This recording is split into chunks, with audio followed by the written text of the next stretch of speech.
ఉద్యోగుల ఆరోగ్య కార్డులకు పచ్చ జెండా, విధి విధానాల రూపకల్పనకు 8న సీఎస్ సమావేశం, ఉపాధ్యాయుల సమస్యల పరిష్కారానికి ప్రత్యేక సమావేశం, మంత్రివర్గ ఉపసంఘం హామీ ఇచ్చిందని ఉద్యోగ ఐకాస నేతలు వెల్లడి. ఇక 8 నుంచి బస్సు యాత్ర, అక్టోబర్ 12న చలో హైదరాబాద్ వాయిదా వేస్తున్నట్లు ప్రకటించారు. అయితే ఉద్యోగులకు సంబంధించినటువంటి అంశం పైన అయితే సిపిఎస్ వద్దు, ఓపీఎస్ఏ వద్దు అట్లా అని చెప్పేసి పాత పెన్షన్ విధానాన్ని ప్రవేశపెట్టాలని ఒక డిమాండ్. దీంతో పాటు ఏవైతే బకాయిలు ఉన్నాయో ఆ బకాయిలను కూడా చెల్లించాలని చెప్పేసి మరొక డిమాండ్.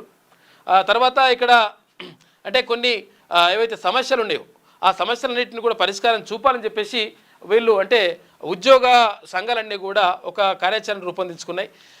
ఈ నెల 8 నుంచి బస్సు యాత్ర చేపట్టాలనుకున్నారు, అక్టోబర్ 12న చలో హైదరాబాద్ నిర్వహించాలనుకున్నారు. కానీ ఇవన్నీ కూడా వాయిదా వేస్తున్నట్లుగా చెప్పింది. ఎందుకంటే కొన్నింటికి ఉద్యోగుల ఆరోగ్య కార్డులకు అంటే ఇక్కడ ఎంప్లాయీస్ హెల్త్ కార్డుకి సంబంధించి పచ్చ జెండా ఊపింది రాష్ట్ర ప్రభుత్వం.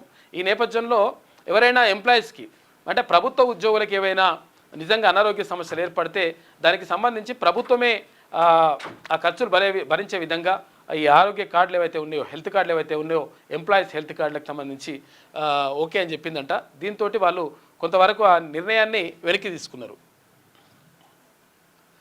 రాష్ట్ర ప్రభుత్వ ఉద్యోగుల ఆరోగ్య కార్డుల మంజూరుకు ప్రభుత్వం అంగీకరించింది.